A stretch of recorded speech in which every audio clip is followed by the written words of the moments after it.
Hey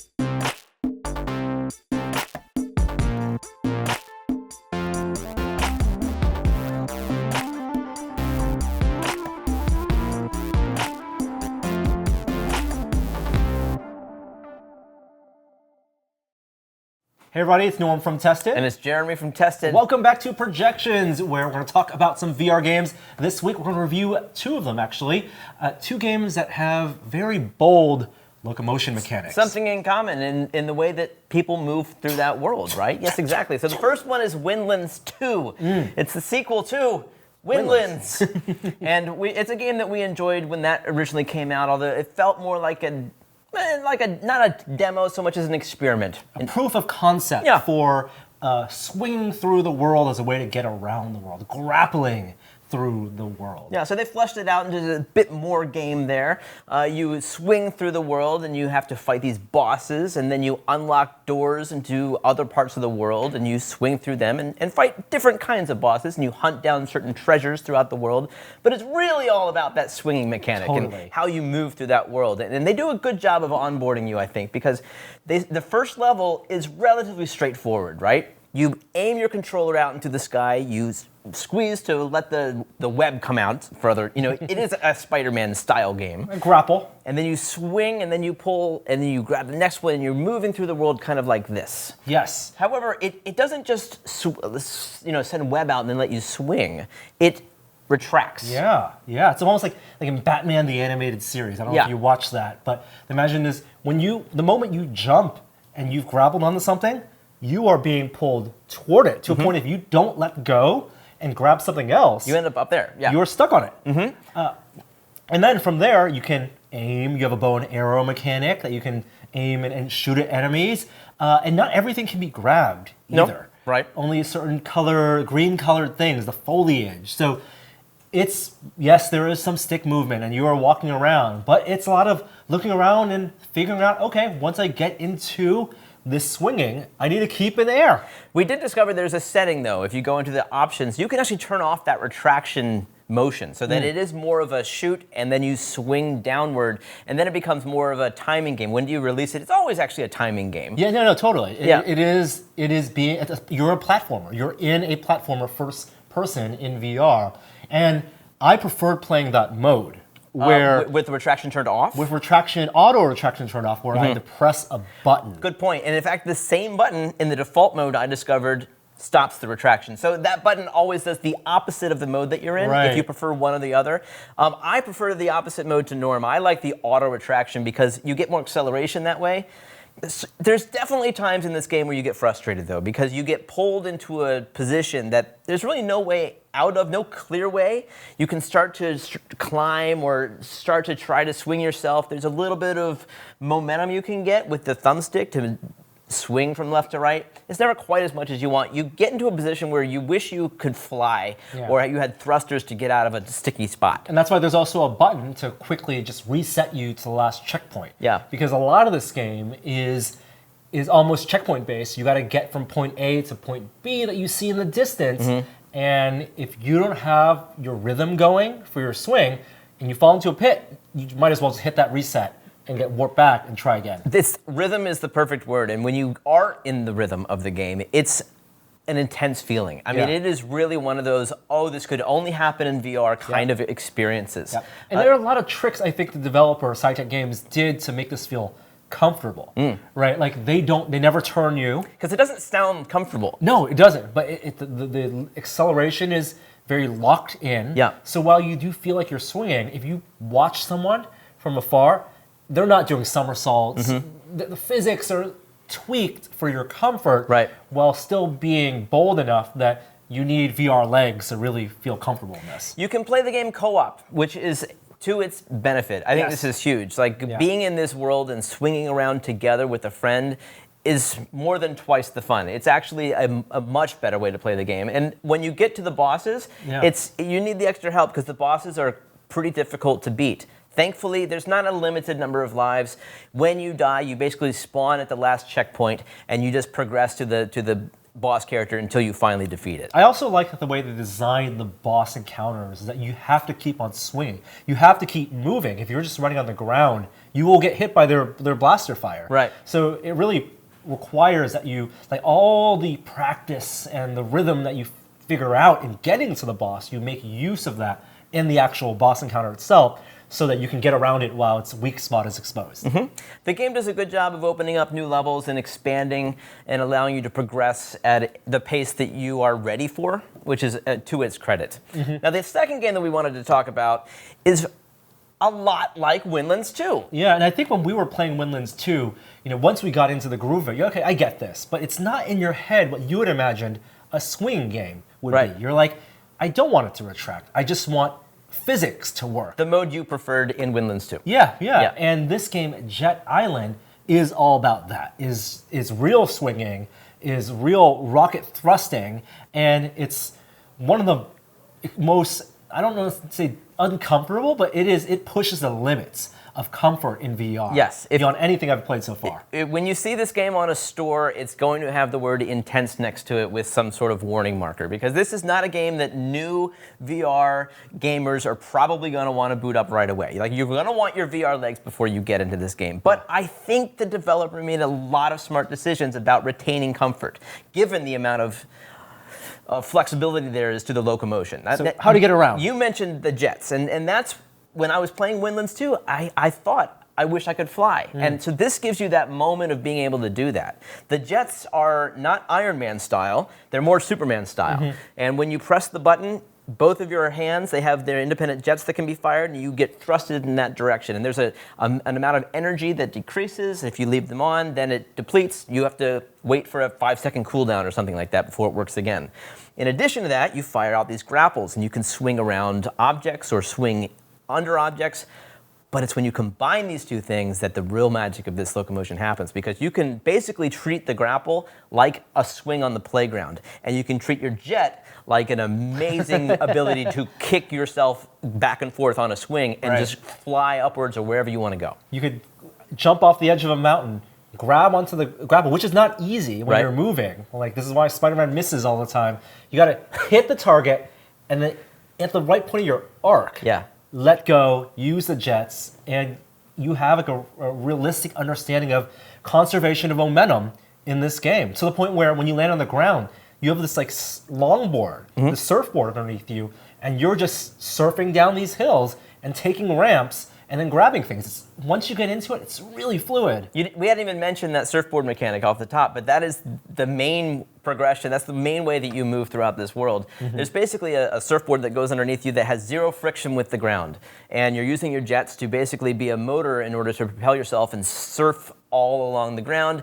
There are these blue, translucent areas that if you skate through them, you get a boost. And if they're usually right in front of a ramp, which means you fly up into the sky. I mean, there's loop-de-loops in this game, which you wonder, like, how is that possibly comfortable? The camera doesn't do a loop. The camera just stays facing the same point. But it's a lot of fun. There's also bosses spread throughout the world.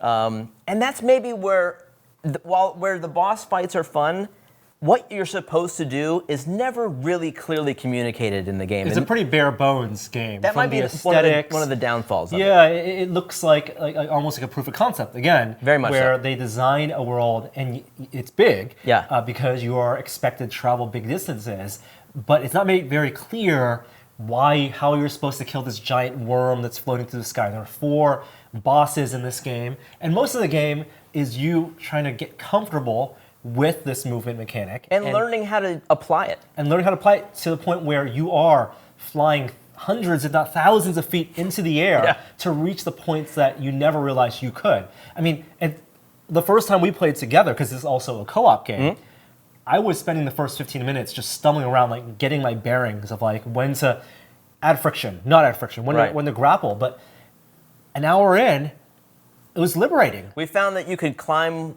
hills, gigantic hills, basically like cross-country skiing, where you shoot out one grapple versus another. And with these grapples, you can pull them, and there's a good sense of movement. And so if you let go at the right time and then apply your jets at the right time, there's a rhythm to this game for sure that you can get into, and that feels extraordinary. Another thing is the entire world is kind of like a Tony Hawk's Pro Skater kind of environment, where you have loops and ramps and jumps, and as you look around, you realize the entire world is a big amusement park of rides. It's a skate park. And bridges. Exactly. It is a giant skate park.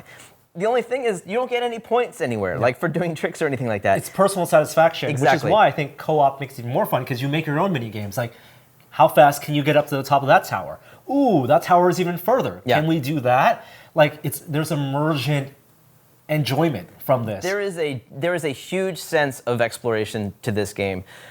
And I think it feels like it was made by one developer. Yeah. I mean, am I right about that? I think it's an indie developer. Yeah.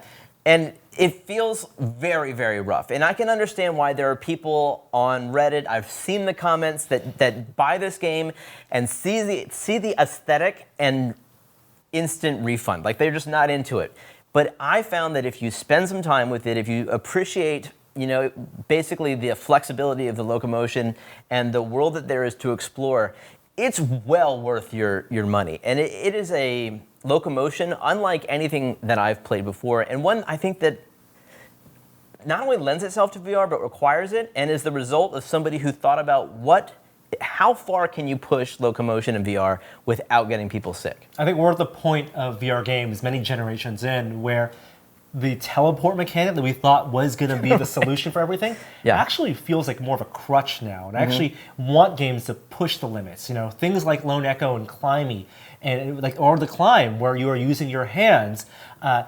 Zero G makes a lot of sense. These games, both Windlands 2 and Jet Island, there's full gravity, and it turns out you can play it. Yes, there will be a learning curve. Yes, you need your VR legs. Once you get there, I'm so glad that it's not just teleportation anymore. Me too. Well, as most of you know, we just got back from Oculus Connect 5 a few days ago, and surprise to us, they didn't just have regular virtual reality games there, they had The Void. They had a presence there, a little pop-up. They brought the entire Secrets of the Empire experience to Oculus Connect, which is the Star Wars-based Anaheim VR experience that we tried. This is the location-based VR for people playing with essentially wearing Oculus Rifts with backpacks, except they had set this up in the convention center, which was surprising. I didn't realize that they could move this. It didn't need to be an installation that you build into a storefront. And I was able to chat with their director of operations about this pop-up and how they think about setting up further locations. Hey everybody, Norm here at Oculus Connect 5, and I'm now here with Jade. Jade, you work with The Void. You're the director of partner performance, which means you oversee operations, like being at places like this. Right, exactly. Now, we've done The Void on location, and when you've built out these location-based experiences like in Anaheim or Las Vegas or New York, right? But you are mobile. You guys set up a facility here, which speaks to the modularity of the experience and just the versatility. How did that happen? What is behind this curtain? Yeah, okay. Well, I mean, there's a lot of magic behind the curtain, which I obviously can't divulge. But honestly, we would love to do more pop-ups just like this. We love being here. This is our first time at Oculus Connect. There's honestly a lot of work that went into getting us to this point. As you know, you went through, so there's it's not just the build out in front, but obviously the stage in back. All of the effects, right? So it is a lot of work. At the same time, here we are, we were able to put this up in a matter of days, and we'd love to continue doing that. As a company, you guys seem to have a philosophy of merging the things you see in the virtual space and also real tactile experiences, things you could, walls and all your senses that you can actually feel. But space is always going to be a limiting thing, right? The people, and also how many people you can push through. How do you think about how long this experience is, and designing almost like a Disney ride, the number of people you can actually go through this? I mean, you hit the nail on the head, because honestly, if resources were unlimited and we didn't have to rely on any particular business model, we would love to just, the sky's the limit, right? But the fact is, we have to be able to have a model that works. And so we have to have, like you said, it's got to be modular, it's got to fit inside of a space. We have to know what our square footage requirements are. We have to be super tight on our throughput. I mean, as you see, the fact that we don't have a line makes me really happy, because what that means is we know what our throughput is. And it's high enough that it makes sense from a business perspective to get people through it, right? Anyway. Do you look to inspiration from existing the current generation of amusement park rides, right? What Disney has been doing in terms of like how do you make the line interesting, or what that onboarding, you're watching a video, things to keep people engaged. Yeah, absolutely. I mean, honestly, if you see the void, you see that it's a portal. You're walking through this portal to another dimension the minute that you walk across the threshold, right? And that's what we want people to feel, is that everything about the void experience means that you are getting ready to go into and then actually experience a new dimension. So for sure, like Disney's been a great partner. We've been able to work with a lot of different partners to learn from them. We've learned from our own, trials and pilots. But yeah, we want to have, we want the whole experience to mean something from guests, for guests from the beginning to the end. VR is, in terms of the hardware, is something that's really iterating very quickly. Yeah. As a company, do you design for like technologies that will be good enough for like 5 years or so, and then think about what it means to overhaul and update? Well, I mean, like the magic of the void is that it transports you to a new world, right? So the technology matters because it's that medium that gets you there. But we don't want people to be thinking about the tech when they're in the void, right? We actually want that technology to kind of melt away into the background. At the same time, like that tech has to be so good. Like it can't just be like, oh, we got kind of the best, or we got, subpar here. No, like it has to be the best in order for them to feel like this is a new experience, this is a new world, and not thinking about, oh, this is kind of janky, this doesn't work, right? So it is really important. And it is a challenge because, like you said, there's new technology that comes down the pipe all the time, and we're like, okay, how do we incorporate that? It also sounds like you're incorporating with content as well. Yeah. Like stormtroopers wear backpacks, or Ghostbusters wear backpacks as well. So it's part of the experience. That's why you as a character would be wearing the VR backpack with the headset. So that's true. How do you work with the people who own the IP and who want to tell their stories in this medium to make something that's true to, like a good solid 15-minute experience? Yeah, that's a good question. We honestly, we've had some great partners. It's been so nice to work with Disney, LMX Labs, Sony as well, others coming. And it's a give and take process, especially in terms of like the story creation.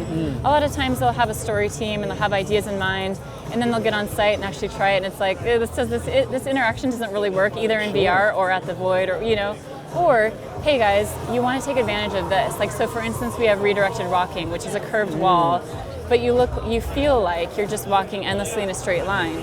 So there are a lot of illusions that we have that are kind of proprietary to the Void, that we want to make sure that like the partners that we're working with are aware of, because it's like capitalize on that, It's like, it's a really magical experience. So are you also learning from players as they go through this? The things that they like the most, the things they touch the most, look at the most, the places, and then building that on in the future? Yeah, absolutely. So I mean, not only we have like people that are observing people as they go through, guests as they go through, we also have like kiosks, these are survey kiosks, so we collect feedback. All the time we're looking at online reviews. We have like a product form, feedback form. Honestly, that's one of the coolest parts of this company for me. I've been here for almost 3 years, and just to see the iteration. I helped launch Ghostbusters in Madame Tussauds, in 2015, and that was amazing. Oh, 2016, sorry, got to get that right. And that was so amazing at the time, and it still is amazing. But there's so many product iterations that have happened since then, and I think that's the lifeblood of our company. What do you feel like the people like the most? Like, is it lasting something? Yeah. Is it? Well, it's funny because you want to be able to say like, oh, it's the marshmallow smell, or it's the feeling of you're going to fall off a cliff or whatever. Right. But when it comes down to it, the thing that people always say over and over is, that was so real. Like that was so real. It just like blows people's minds how immersive it is. So things that you might think might not make a difference, like the haptics in the vest, or the fact that you can touch a wall, or the transducers underneath your feet. Right. All of those things make a difference. And then how do you get people to come back? Right? If they've done it the one time, is it to bring new friends, or? Yeah, so it's interesting. We've got kind of a cohort of people that come back because they go through and they're like, okay, this was amazing. My friends have to see this. Also, we have a lot of new experiences that are coming out. So we actually have Ghostbusters Live, as well as Nicodemus. Nicodemus is our like haunt. It's like this really kind of pretty but scary haunt for people to go through. And then Ralph Breaks VR is coming in November. And then we have a to-be-announced title with Marvel next year. So we have a lot of content that we can flip the stage, in a matter of minutes, really. Oh, wow. Yeah. So it could be like, it doesn't have to be you go to Anaheim to do Star Wars. Right. It could be you go. Yeah, you go in the morning to Star Wars, you go in the evening to Ralph Breaks VR. And it's almost like theater, there's a special engagement of this type of experience. Yeah, exactly. Very cool. Thank you so much. It's fun chatting with you. Totally. It's nice to talk to you too. Thank nice you. to meet you. Yeah, thank you. Okay, so let's talk about the experience. We've reviewed The Void, The Secrets of Empire before. But this is the first time you and I both got to go through it together with two other strangers. And it was, I think, the exact same experience almost as in Anaheim. We didn't get to pick our color of our character. Sure. That's the only difference, which says a lot for the modularity and transport ability of this experience, that they can bring it from what I assumed was a really well-constructed, specialized establishment in Anaheim to a convention hall. Now, the way we played it was, I think, very similar to the way we individually played it before, which was full-on assault. We didn't go stealth. I think we tried to communicate to our teammates, let's try playing it stealth, but everyone wants to fire the blaster rifle. Yeah, you can't pick that up. So to be clear, you actually pick up a blaster rifle. Like, you walk through a world, you're feeling the doors as you walk out. When we're in this landing sequence in the beginning, you said, Jeremy, you can touch K2SO over here. You got to come here and feel his face.